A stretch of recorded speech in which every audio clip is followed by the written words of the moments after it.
Testing 1 2 3.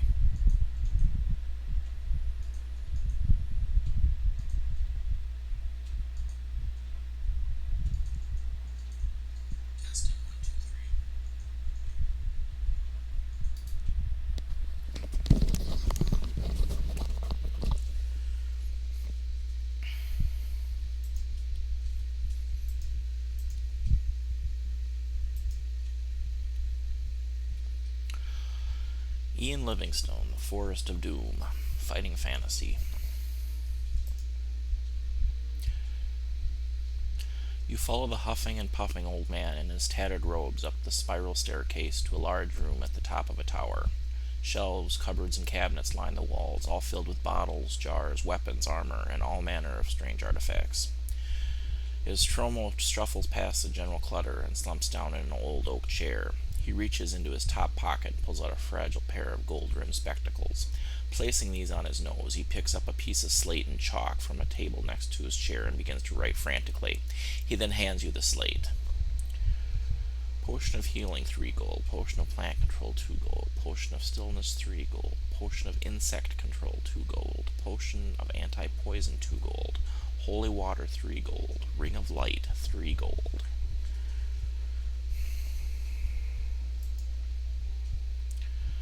Boots of leaping, 2 gold. Rope of climbing, 3 gold. Net of entanglement, 3 gold.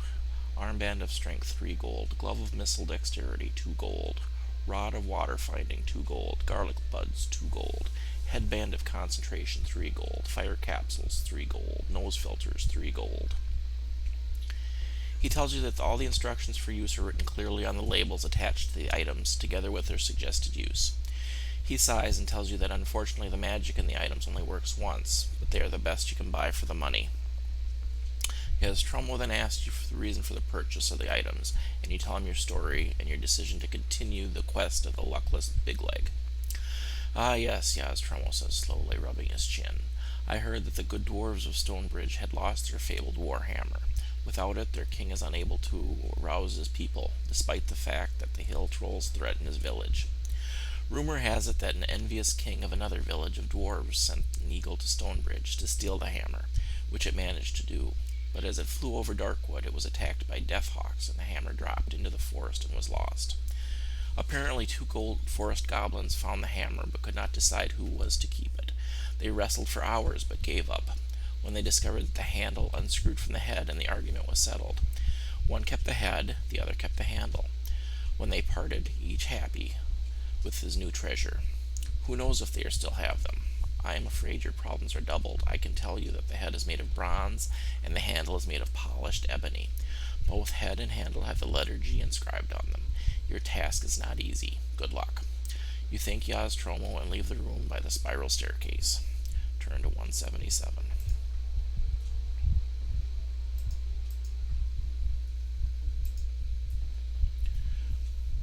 Outside in the bright light, you notice the dead quietness again. A narrow path leads northwards from the tall grass surrounding Tromo's tower into the dense undergrowth of Darkwood Forest. In a few strides, you are surrounded by the dark and tangled forest. Stones and knotted roots seem to hide in the shadows, and you can almost believe that they are trying to trip you up. The light fades quickly, and the air becomes moist and unpleasant. Deeper and deeper you go into the gloom. Eventually, the path forks with either side of a huge old tree. To go west, turn to 289. To go east, turn to 160. Let's go west.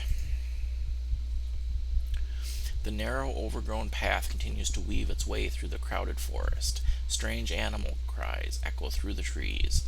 It's not long before you arrive at another junction in the path. If you wish to continue westwards, turn to 76. If you wish to turn north, turn to 147. Let's keep going west. The path turns suddenly to the right and proceeds northwards into the dense undergrowth. Turn to page 206. Suddenly, off the path to your left, you hear cries of help. If you wish to go to the aid of the person in trouble, turn to 253. If you would rather ignore the cries and continue your journey north, turn to 187. Well, let's go help them. Clambering over gnarled roots of the old trees, you head in the direction of the cries. After a few minutes, you see a man dressed in long, dark robes with his foot caught in a rusted rabbit snare. His face is masked by the robes, and only his dark brown eyes are visible. If you want to help the man free his foot from the snare, turn to 344. If you decide against helping him, return to the path and head north, turn to 187. Look at him, he's got a mask on. Looks kind of shady, but we'll help him. You wedge your sword between the jaws of the snare and pull on it like a lever. The robed stranger adds his strength, and finally the snare springs open. He thanks you over and over again and explains that he is in the forest looking for his long-lost brother, who he thinks is living the life of a hermit somewhere in the depths. Together you scramble back over the roots of the trees to the path. You ask you to accompany you north, but he politely declines, saying that he believes his brother lives to the south. You shake hands and bid each other farewell. Turn to 36. Thinking about the robed stranger, you feel a little uncomfortable. There was something about his manner that you did not trust. You stop to take a look in your backpack and are annoyed to find your small bag containing your gold is missing. You are in two minds whether or not to run after the thief, but you sense that he will not be where he said he was going. You curse and start off north again. So he was pretty shifty. Walking along the twisting path, you see a small, sinewy creature with brown, scaly skin sitting on a log to the right of the path. He has a sullen expression on his face as he slowly tosses a black, shiny rod on a leather cord back and forth between his hands. He might be one of the goblins you were looking for. Will you draw your sword and attack the goblin? Try to start a conversation with the goblin? Ignore him and continue walking north. I'll try a conversation. Cover star. Fight the iconic shift changer. As you start to speak to the goblin, the goblin looks up and smiles. Then he starts to metamorphose before your eyes. He becomes taller and turns green. A large, spiny tail extends from his back. His arms thicken and his hands grow sharp claws. His face distorts and becomes reptilian with red eyes, a wide mouth, and dozens of razor-sharp teeth. He is not a goblin but a shape changer, and you must fight. If you win, turn to 273, and if you are killed here, let's fight.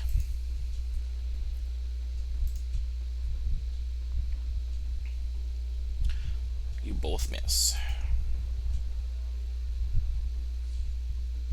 You hit the shape changer.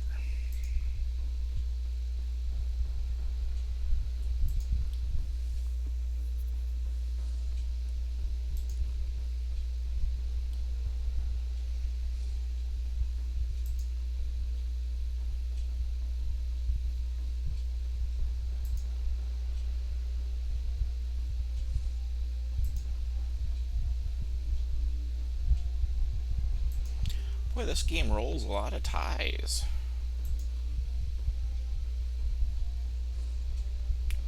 Shape changer hits you.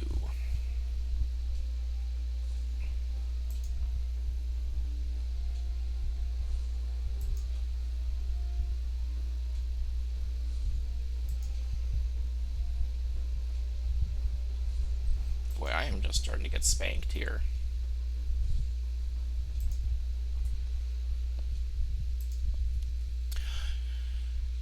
You slump onto the log, exhausted after your long battle. Sadly, the black rod was just part of the shape changer's illusion, and it exists no more.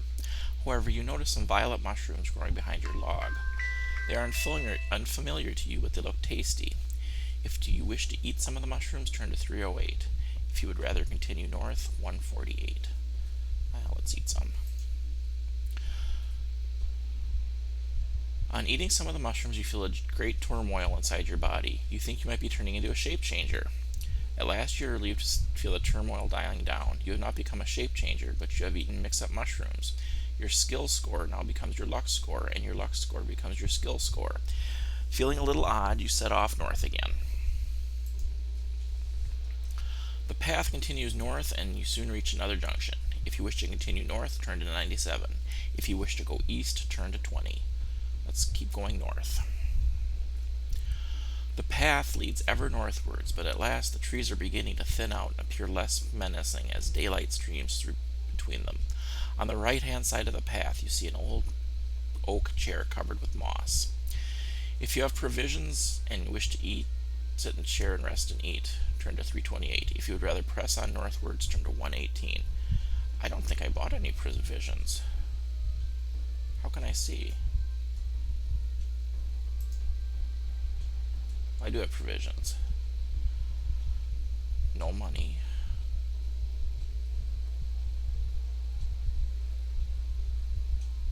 Stamina is 8 out of 18. We probably better rest. Despite being of hard oak, the chair is surprisingly comfortable. You start to eat, but instead of feeling stronger, you feel weaker. You are sitting on a chair of life draining, which drains 4 points from your stamina score despite having eaten a portion of your provisions. Do you have any stamina left? If you do, I must, because that's not. You are relieved to see that you are still alive, and you manage to climb slowly out of the chair and stagger northwards along the path. Boy, I'm having not very good luck.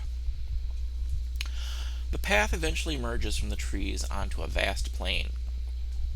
Beyond, you see rising ground leading to low hills. The waist-high grasses on either side of the path sway gently in the warm breeze. All is peaceful, and the dangers ahead seem unimportant. You are enjoying your walk when suddenly the silence is broken by the sound of squealing and grunting to the right of the path. You can see a path being made through the grass by an unseen beast moving quickly towards you. You draw your sword in readiness.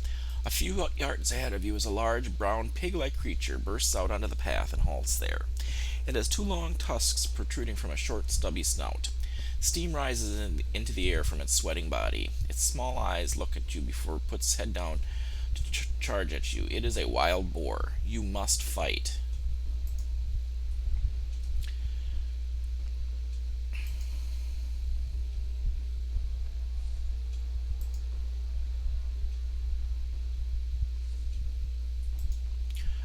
This is not good.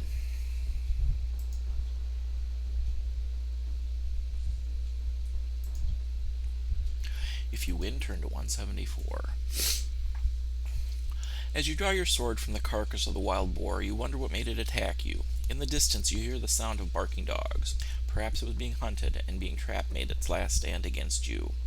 Through the nose of the boar, you see a large gold ring, which you cut loose and place in your backpack. It is worth 10 gold pieces. You gain 1 luck for your good fortune. Walking north, you soon arrive at a junction in the path. You may continue north, go west, or go east. Let's keep going north. As you walk further northwards across the plain, the grass gradually becomes shorter, and the ground starts to rise gently. Ahead, you hear the roar of crashing water. Soon you reach the bank of a wide river split on 2 levels. To your right, the water is calm and slow-moving, but in front of you it tumbles noisily down the waterfall to a gorge below, where the river narrows and runs quickly west over rocks and boulders. Steps lead down by the side of the waterfall to the bottom of the gorge, although it is difficult to see where they end because the spray throws up. Across the river you see the path heading north into the distance. A small wooden boat is tied to a post, and to your right where the river is calm.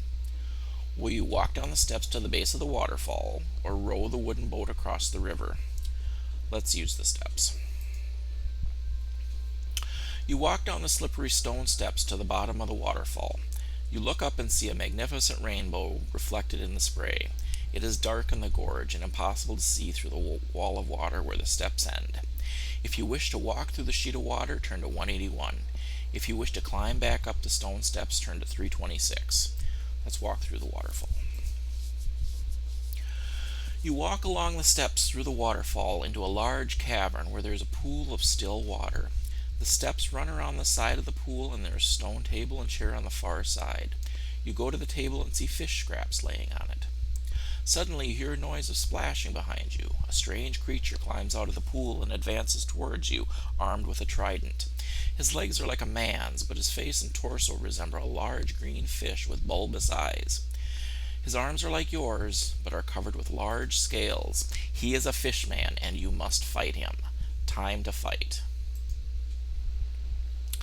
Oh, this is not good.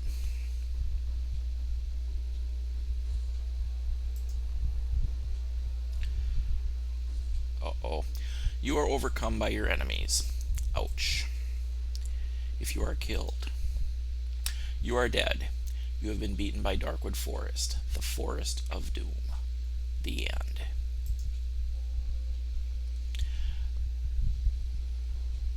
I was just trying that to see what it looked like, so thank you for watching.